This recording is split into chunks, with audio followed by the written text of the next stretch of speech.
the point I'm trying to bring up is the fact that I was failing. I'm a fanatic to some people, yet I'm a failure to another. I don't think you can train someone to be intrinsically an A player. But I think someone can, through deliberate practice and through focus, they can try to improve their conscientiousness in all areas of life. Welcome to Entropy. My name's Aman. I'm a YouTuber and entrepreneur. I'm Aadil. I'm a former quant and current AI engineer. We're two brothers working in tech and business. And you're listening to The Entropy Show, the weekly podcast where we discuss self-improvement, focus, and the fight against disorder in our lives. This is Entropy. All right, welcome back to another episode of Entropy. Aadil, how are you doing today? I'm good. I'm in Berkeley right now, just in my apartment. I can explain what happened with my apartment again later, but doing okay. I think I might be getting a little sick. I've been feeling quite fatigued recently. Like when I was walking to the gym, I just felt like a wave of unbelievable fatigue just hit me. So maybe I might be getting sick, or maybe I'm just like tired for some reason. I feel like every other time I talk to you, you're sick.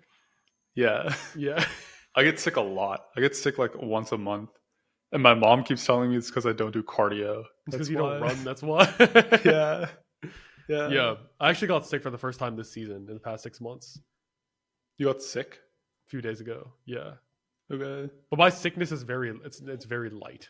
Yeah. So my throat just hurts and I like sniffle and then I'm done in 2 days. Yeah. Yeah. But it's not anything intense. I'm not debilitated. Actually, one of my team members has COVID right now. So yeah. Yeah. Anyway, so you're in Berkeley. Why don't you talk about why you're in Berkeley? I think the last time we talked, you were also in Berkeley, but you were in some WeWork.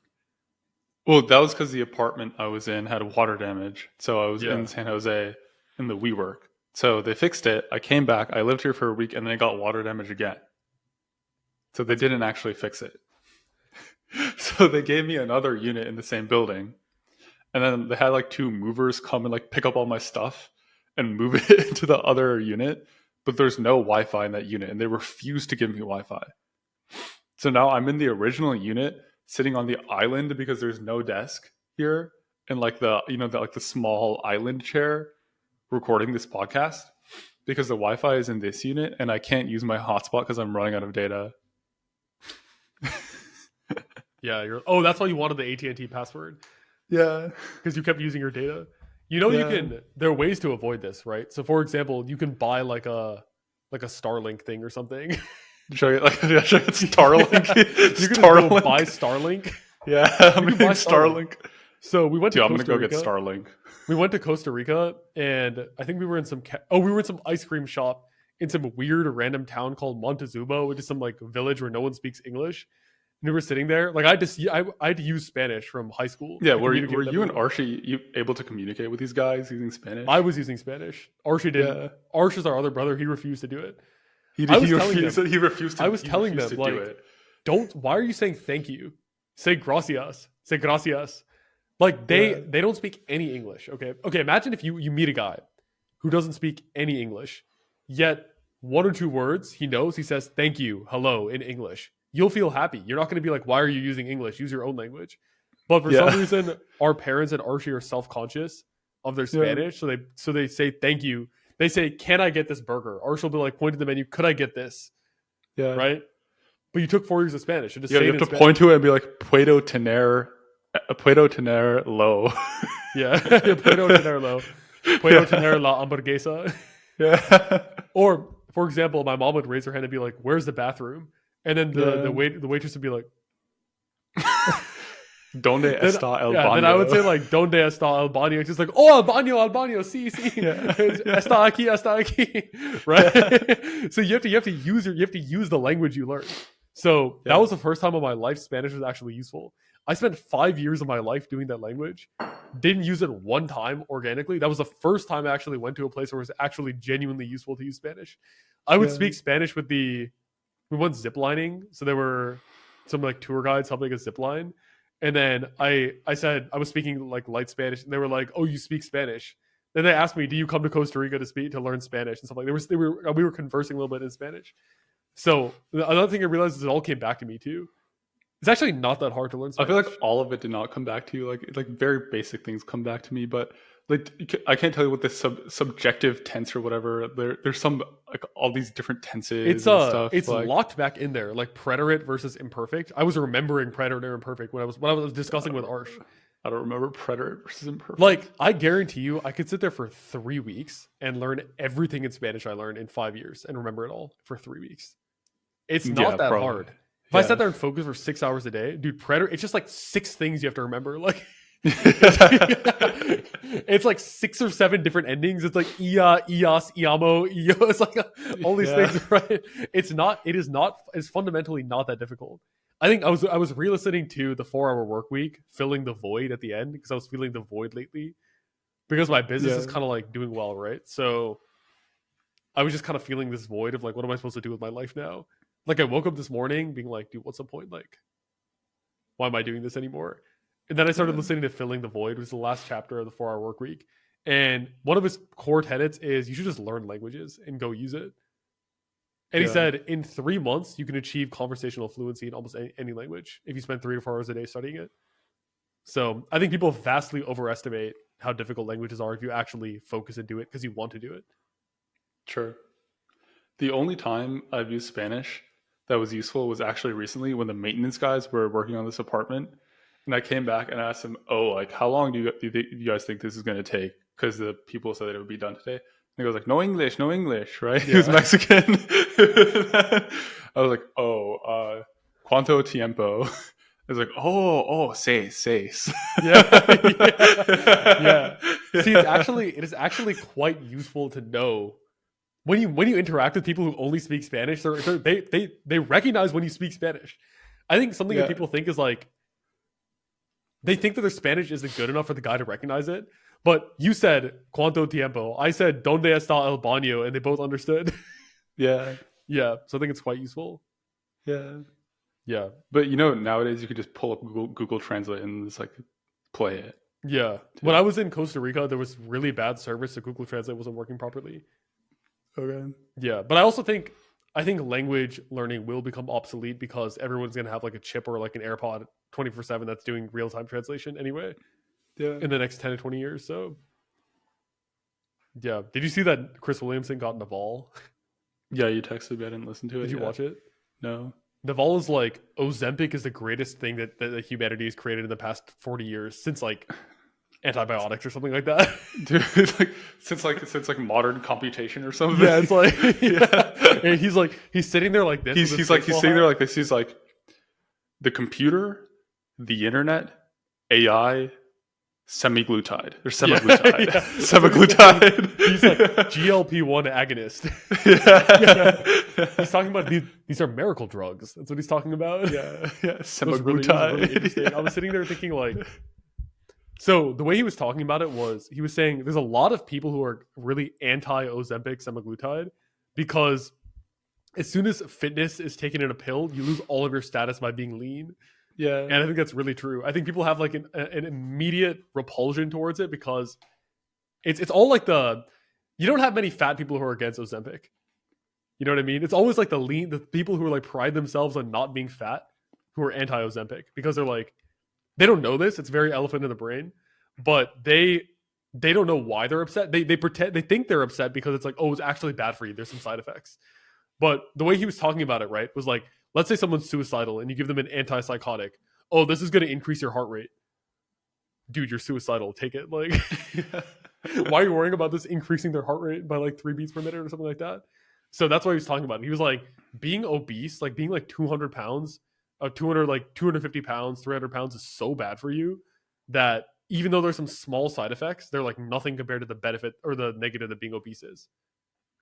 I think people that don't lift but are not fat, like that is not everyone, but if you are anti-Ozempic, you probably fall into that category. Yeah, most because likely. Ozempic cannot get you jacked, right? It cannot build muscle. So if you're big, I don't think you really care because you see everyone, if you're big, right?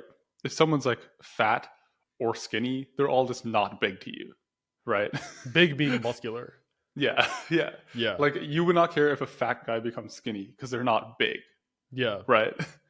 But now when they figure out how to turn off myostatin, And then when Yeah, everyone yeah. become like those sheep who are like jacked and stuff Yeah. without doing anything, then all the big guys are gonna say like, "Oh, you shouldn't do this." It'll be Yeah. like a whole thing. Be like, oh, like you just took the Yeah. myostatin, like I did it the old way. I like built muscle normally. That's Yeah. coming. That'll come in the next 30 to 50 years. It'll be Ozempic, so no one is obese. Everyone's like lean. Everyone's 10 to 12% body fat, and the myostatin, everyone's like very muscular. Too. I don't think most people who take Ozempic get to 10 to 12% body fat. They don't, but I think like they get from like 38% to like 22 or something. Yeah, they're also usually skinny fat, so Yeah, it ends up pushing up that body fat percentage number. Yeah, but I think there is. I don't understand why people are so anti Ozempic. Even our parents are pretty anti Ozempic. Mike Isertel was actually talking about this on his podcast with Peter Attia. He basically made the same argument. It's like, dude, just like leave your ego aside, okay? It's good for the obese person to take Ozempic. Yeah. Do you know they're actually showing that GLP-1 agonists like semaglutide, Ozempic, they are not only good for reducing body fat, but they reduce addictions in general. So they're doing clinical trials on people with just addictions. And when they give them Ozempic, their addiction gets like massively reduced. So like drug addicts, cigarette addicts, just any kind of addicts, like Ozempic helps with that too. It also helps fight cancer too, apparently. Like somehow prevent it, like it helps it reduces cancer as well somehow. So it's starting to come out like this thing is kind of like a miracle drug right now. And I haven't heard. I think honestly, like, oh, have you seen Chris Williamson talks about this a lot? Like the Golden Globes nowadays, all the actresses who used to be overweight at the Golden Globes, they're all their faces is gone because they're all in Ozempic. Oh, okay. So basically, over the past 5 to 10 years, there were some like celebrities, specifically Lizzo was the big one, who like her Lizzo lost weight or something. She lost weight. Using Ozempic. She's not like lean, but she lost a lot of weight, and most likely through Ozempic. That's one thing. Yeah, but it used to be like I thought it was her brand to be heavy. Yeah, it's always like your whole brand is being. Even there's another one called Megan Trainor. I don't know if you know who that is. Is that she Megan made some Thee Stallion or something? No. This one's called, I think. Let's see, All About That Bass. Let's see. Yeah, All About That Bass. That song from maybe 5 to 10 years ago by Megan Trainor. She was also one of these. She was also one of these fat influencer situations where she was like overweight, and it was like fat acceptance, body positivity, all this stuff. But then as soon as Ozempic rolls out in the next 1 or 2 years, 1 or 2 years ago, you see the Golden Globes, the Oscars, all these events, and all of these formerly fat celebrities are suddenly have lost 30 to 50 pounds. Oh, okay. They're all suddenly lean, and they have an Ozempic look. People call this now Ozempic face. Is when your face is really gaunt because you haven't fixed your nutrition, you just eat a lot less. So you're like lean, but your face is kind of weird looking. Yeah. So I just think that's another thing where it's like, oh, everyone's like body positive until there's an easy way out, and now they've just chosen that and they lost weight. Yeah. Dude, even saying the word fat online is making me anxious that I'm gonna like not get a job because I'm saying the word fat online. Yeah. I think it's fine. Yeah. You're getting anxious because you think like someone's gonna listen to this and be like, oh, we're not gonna give him a job now. Yeah, I'm trying to work in San Francisco. I don't know. I'm saying the word fat online. Yeah. I mean, it's just okay. Let's just not. We're not saying fat. Okay, overweight. I think overweight used to be like, I think for when being overweight wasn't like, okay. Chris Williamson also talked about this as well, which I don't know what the name is, but you've probably heard him say this, where there's a phenomenon where if someone loses their leg and they can't get it back, they decide that legs are morally wrong and they announce that everyone shouldn't have legs. I don't know that they announce that everyone shouldn't have legs, but they just a lot of times they can convince themselves that they were sour grapes anyway. Yeah. Yeah, sour grapes. So it's like when being overweight wasn't something that you could fix with a pill, now it's like, oh no, we should be proud of being overweight. But then these same people have lost weight. I'm telling you, it's like Lizzo, Megan Trainor, all these like big, in quotes, celebrities. Many of them have lost that weight. And what happened to like your ideology and all this stuff back then? Yeah. So I think a lot of people, they have like some mindset up until there's another idea that someone has, which is it's really hard to convince someone of something that convince someone to be against something that pays his bills. Yeah. Yeah. So it's like, let's say there's some idea that you get paid for. Like, it's really hard to convince someone to not believe in that idea. Right? What's an example though? What's an example? Okay, let's say there's a salesman who's selling a product. Usually they kind of have to delude themselves into thinking the product is really good in order to sell it. And you cannot convince them it's not good. Yeah. Or it's like much harder to convince them it's not good compared to some random person. Right? Sure. People just don't separate the benefit that they get from having that idea versus like the actual merits of it by itself. Like a lot of times it's very hard to abstract away yourself from the equation and think about something external to yourself. Like to not include yourself in the equation. Yeah. To completely remove your anecdotal experience from the discussion. Yeah.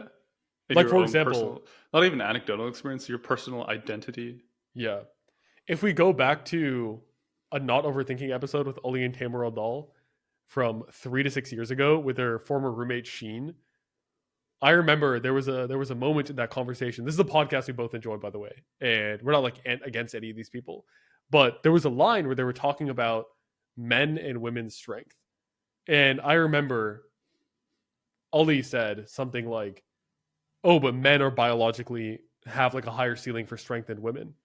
And Sheen said, "No, but I have my friend who's way stronger than you and she's a girl." Right?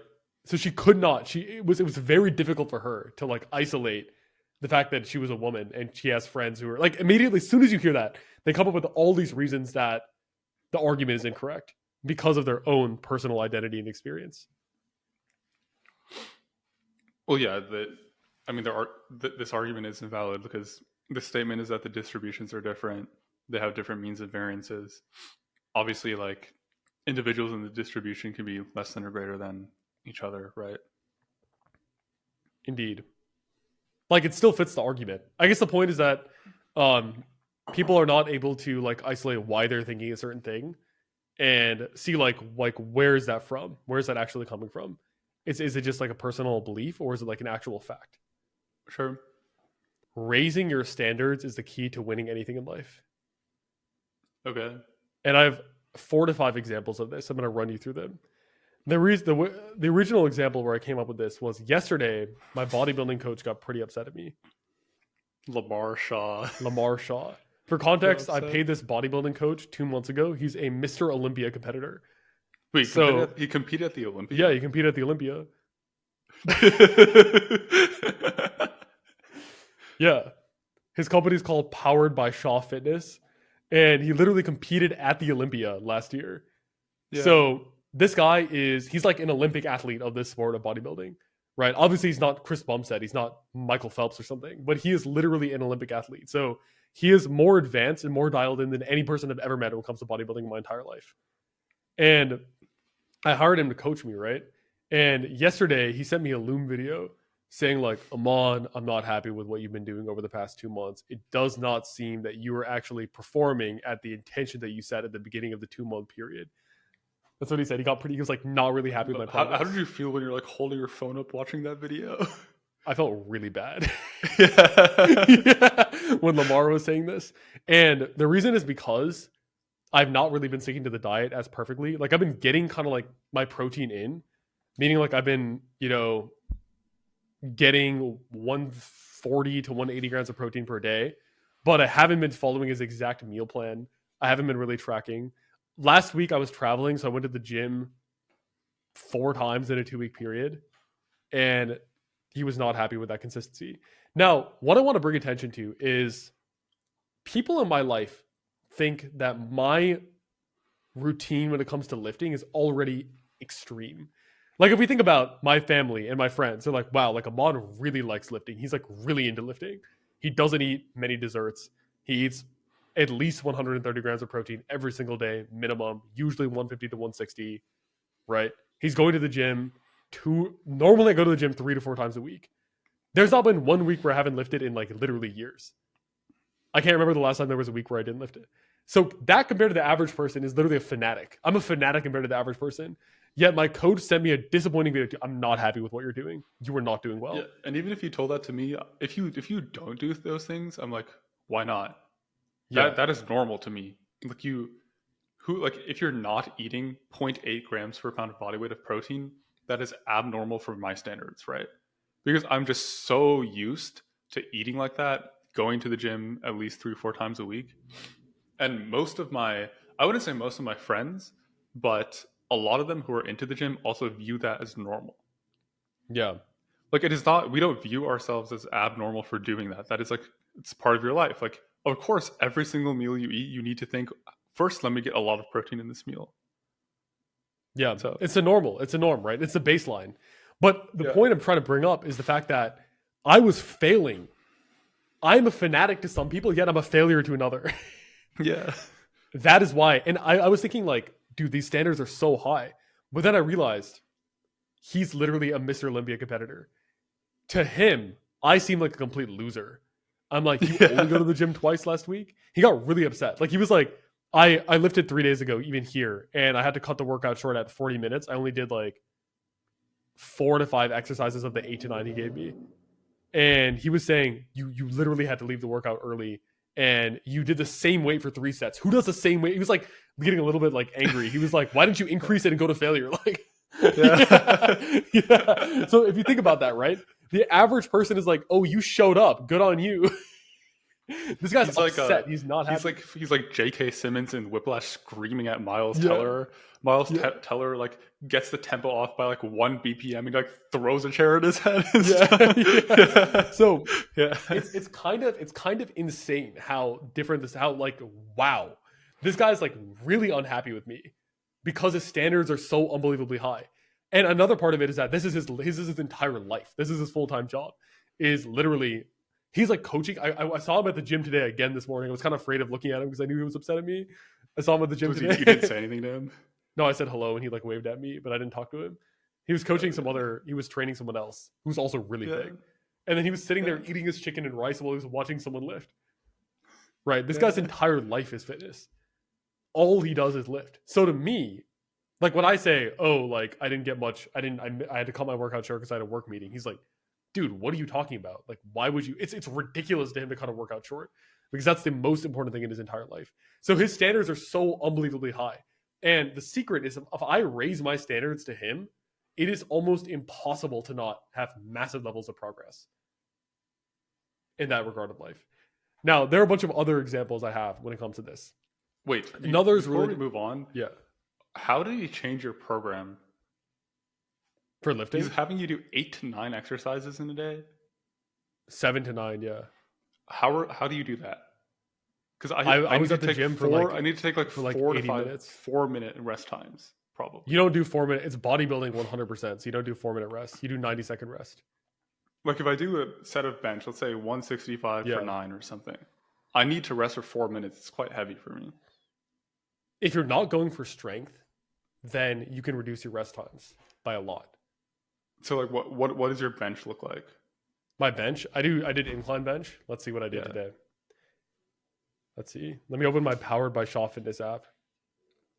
Let's see. Today I did 13 of 105. 13 reps of 105 pounds. Then I did 11 reps of 110. Then 7 reps of 110. Then 7 reps of 105. Yeah, he's doing quite light weights then. Yeah. And it's all like 12. It's all like average 12 reps sets. Do you have a slow eccentric? Yeah. Yeah. Not like a super slow eccentric. Actually, Jeff Nippert and Mike Isertel made a video about how slow eccentric doesn't actually help you. Dude, what? Mike Isertel has been spouting for years, like, slow down the eccentric. That's where all the muscle gain comes from. The eccentric. The stretched position. It's the stretch matters, but apparently the eccentric doesn't matter that much anymore. But the slow tempo and the stretch position matters. Yeah, staying in the stretch matters. But, like, if you forget the stretch and just look at the eccentric, apparently it doesn't matter as much anymore. Okay, sure, but that's what I was referring to, is the stretch position. I do know, the stretch. He actually makes me, like, there's certain exercises where he makes me just sit in the stretch. He's like, hold it. Don't let it, you're not done yet. Hold it. Yeah. There was one time I was lifting and he walked over to me. He wasn't even training me. He was just at the gym and I was doing it and I was about to rack it and he like moved it back and then he said, you got 3 more left. Then I was doing it. Then he was like putting his finger and he was just like hovering over me, kind of helping me moving it up. Yeah. He's This just guy's like good. always at the gym. No matter what time of day you go, he's like standing there at the gym. 50% of the time I see him at the gym. Yeah. I saw him walk in today, and he like built his little fortress in the corner. So he brought his like gear, he put it there. He got his like camera, he put it there. He had like all 3 of his meals, he put it there nicely in the corner. So I know that what he's saying makes sense because the pump and the amount of tension I feel in the muscle is like 3 times as much as when I was working with barbell logic last month. Yeah. And the soreness is much higher too. Like I can just feel way more activation and energy being put in when I follow this workout. But anyway, so another example of this in a different area is when it comes to my students, the students who are A players, or actually let's talk about the students who are C players, the ones who actually don't do well. I can look at their LinkedIn connection requests. So we teach networking, right? Like I'm helping these people get referrals for software engineering jobs. Their messages are so bad. So this guy just shared his screen. I was just looking at the way he was writing these messages. He accidentally put someone else's name in a message he sent to someone. Yeah. So instead of Aadil, he said like, "Hey Michael," because he just copied and pasted it. He was like, "It's not working. Why isn't it working?" And I was like, "Dude, you were doing it so badly. Of course it's not working. It's because the standards are so low." Whereas when it comes to the A players, for example, my student who got an offer at Tesla, Salesforce, and probably Disney this week. This A player, she has me review her emails she sends to recruiters. So a Tesla recruiter will ask her, "Oh, can you send these? Can you answer these questions?" She doesn't even send an email before I give her feedback, and they're already perfectly written. I'm still like revising and debating like how she writes this email over like a 5 to 10 minute period. So her standards are unbelievably high, which is why she got so many great offers. So in so many different areas, you can see that the standards are really what make the difference. I don't think you can teach a C player to become an A player though. At this stage. You don't think so? No. I think it's kind of just like I think you can isolate their behaviors that are wrong and tell them what to change. For my team, like I have employees who are A players. Like for example, Elsa, she's probably listening to this right now. She is an A player, I think. Like for example, we're hiring a web developer to change her website, and she just sent me this message. She literally interviewed and screened 5 to 10 people already, and she decided who we're going to go with. And she said, "We need to hire them officially on Upwork. The only thing that's preventing me from doing it is you need to be the one to click on the upfront payment button." Now that sounds obvious. So obviously she's going to tell you that you have to do it. But a lot of people would be like, "We hired her. What should I do next?"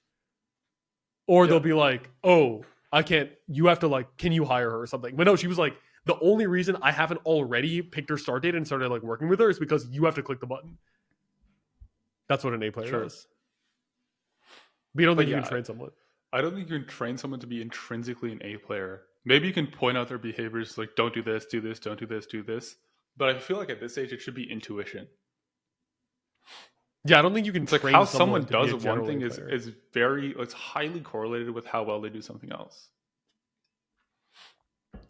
I don't think you can train someone to be a general A player. I think domain specific things. Even you, I think there are areas you can improve in general when it comes to things like this. Yeah, obviously. Like for example, even these calls, like an A player would like set the microphone up beforehand, clean the thing, come with it nicely set up, do that. Or like for example, when you messaged our team in like a Slack channel, like lowercase, like not really grammars, like not really correct.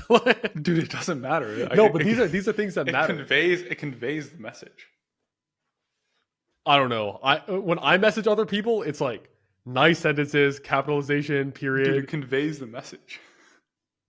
There's like a general kind of like, or even if I look at my other students and when they ask questions in the community, some guys will say, "This is what I already tried. These are 4 options I thought of. Here are the 2 things I tried. Here's why they didn't work. Here's what I think you're going to say.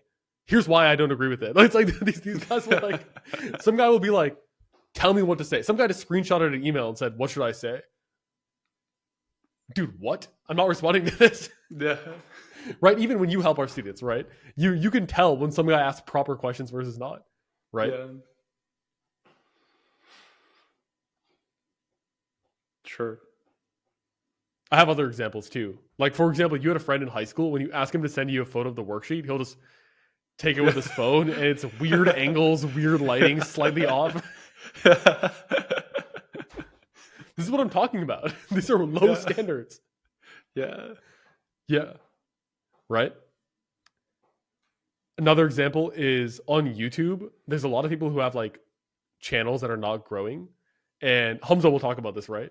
He'll be like, his students will come show them his video, and they're horrible videos. The thumbnail makes no sense. The lighting is terrible. The audio is really bad. He's like, dude, why isn't my channel growing? Yeah. Yeah. So I think, but I think that the concept of having high standards, like if you have that intuitively and you do that in most of your work, then like I'm trying to say that I feel like it is not really teachable at an older age. Once you're like honestly 10 years old, I think it's kind of ingrained or not. Do you think it's 10? I feel like you have a very like what's it called when you feel like things are just kind of given from birth? Nature versus nurture. I feel like you're very pro nature. I think people underestimate the impact that nature has. I agree. I think people do underestimate genetics in general.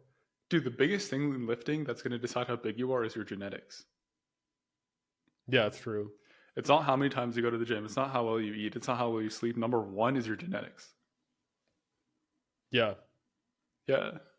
I think Mike Isertel was also talking about that too. Yeah. He's like, the unfortunate reality of lifting is that the number one biggest factor is just your genetics. That's it.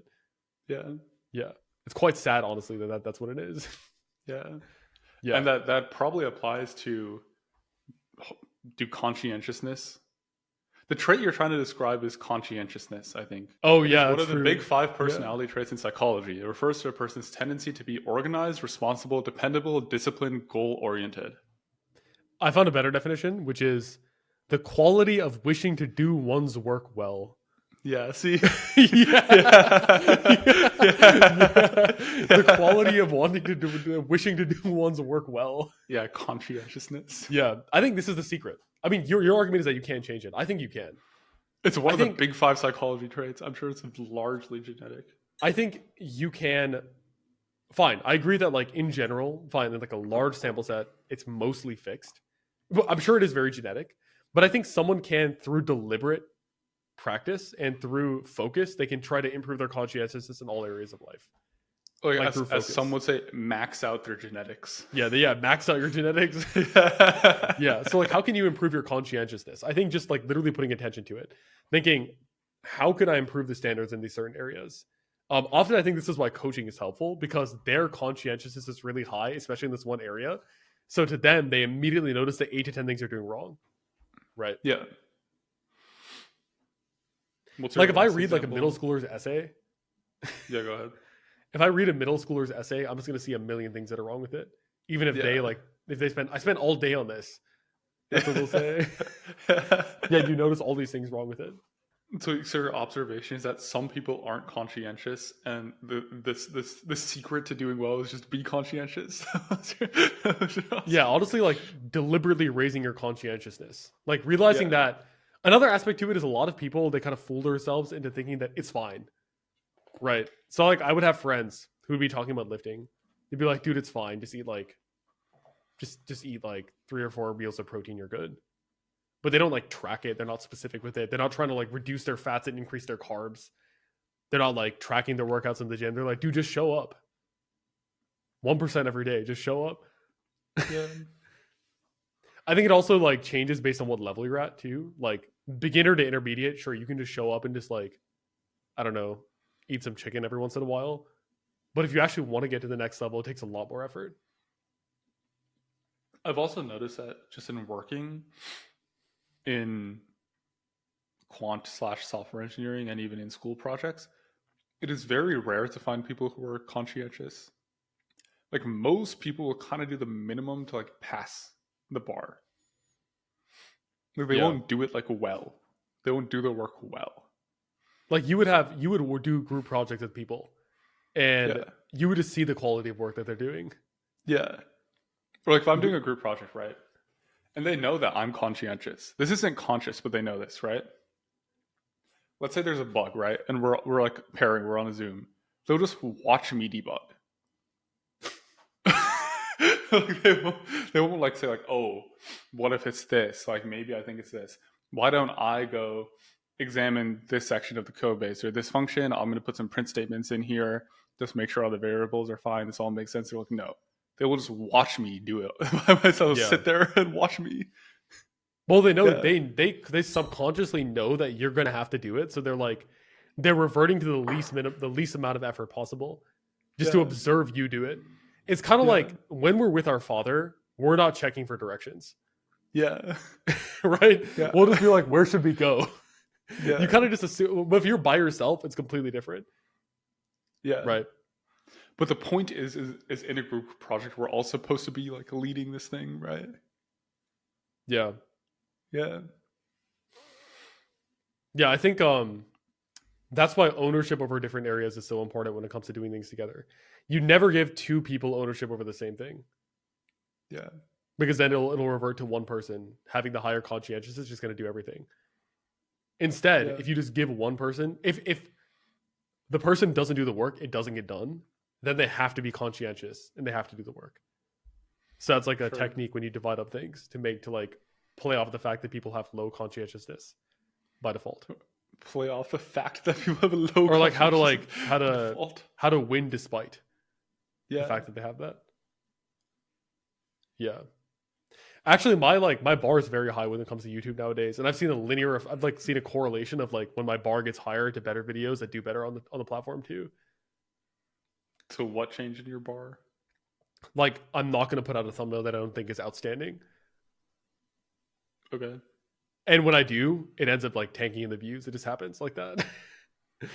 Like when I rush something that I'm like not fully satisfied with, my bar is actually higher than my employees too, which is why like they'll do the work of like graphics, but they send it to me at the end because they know that Amon's bar is really high for what he wants. Okay. So I think this is a secret to doing well in certain areas. Just raise your standards. Sure.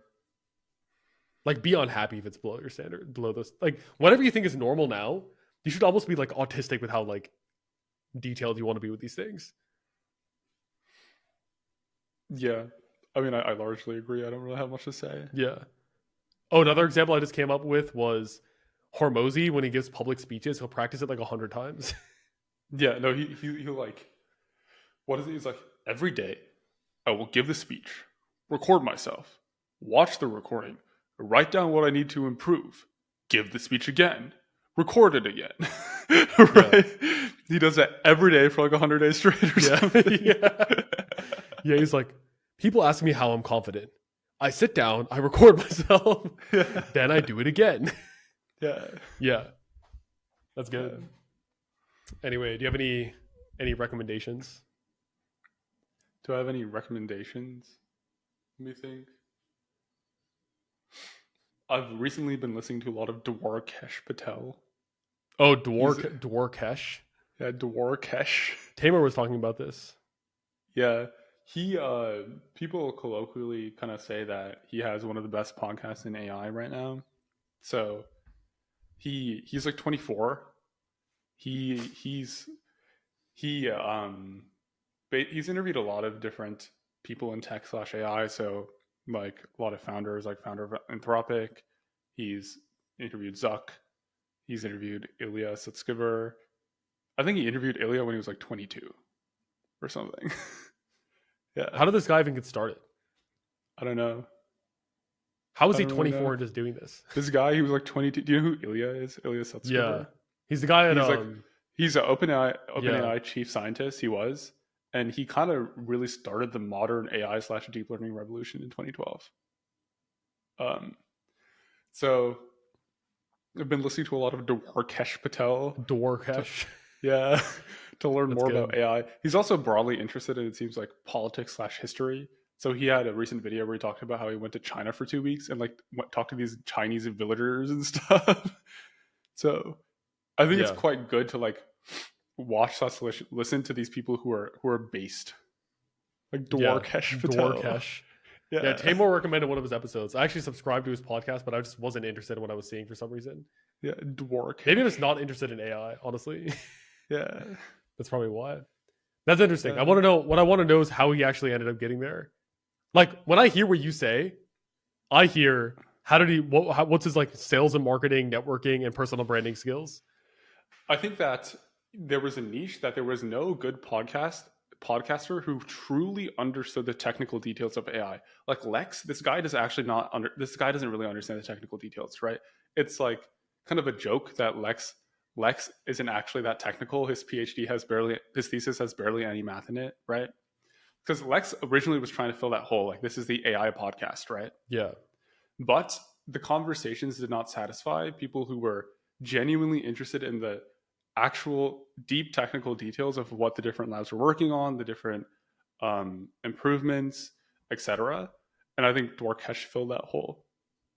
How did Dwarkesh become so technical when he's only 24? It's not that difficult to understand the technical details of the stuff. You can like did he even do like an undergrad or just he did an undergrad in computer science, I think. Dude, you can just sit down. Like, he just did a bachelor's and he's more technical than Lex with a PhD. It sounds like it, yeah. Dude, the thing is, you can just sit down, right? Let's say I want to understand the frontier of AI, and you're like good at math, right? You're good at computer science. You can sit down within 6 months. I think you'll have a good conception of what's going on. Lex must have had a better understanding of AI than Dwarkesh. There's no way someone with a PhD in AI. People were fundamentally unsatisfied with Lex's interviews, though. Maybe they just weren't technical enough. Maybe like these are people. Also, is Dwarkesh like a large podcast, or is it more like a niche AI podcast? I don't think it reaches the scale of Lex, but the quality of the listeners is a lot higher. Like Bezos listens to Dwarkesh. Yeah. Right? Like Bezos, I think I heard Bezos recommends Dwarkesh to other people, right? Yeah. So the quality of a lot of the most influential people in tech / AI listen to him. Apparently. Yeah, I opened that podcast and it was actually quite small compared to the level of guests. Obviously, Lex is massive now. Like Lex interviewed Modi recently. Yeah. Like Modi went on Lex. Yeah. Lex is not about tech anymore. It's about politics. Sure. Like I wouldn't be surprised if Lex had like Putin and Zelensky out at the same time, and they settled Russia and Ukraine on his podcast. Yeah. All right. Do you have any recommendations? I've been listening to Dwarkesh. I listened to the most recent episode with Trenton and Sholto. Those are two researchers at Anthropic, so that was interesting. But that's cool. Yeah. All right. We'll talk to you guys later then.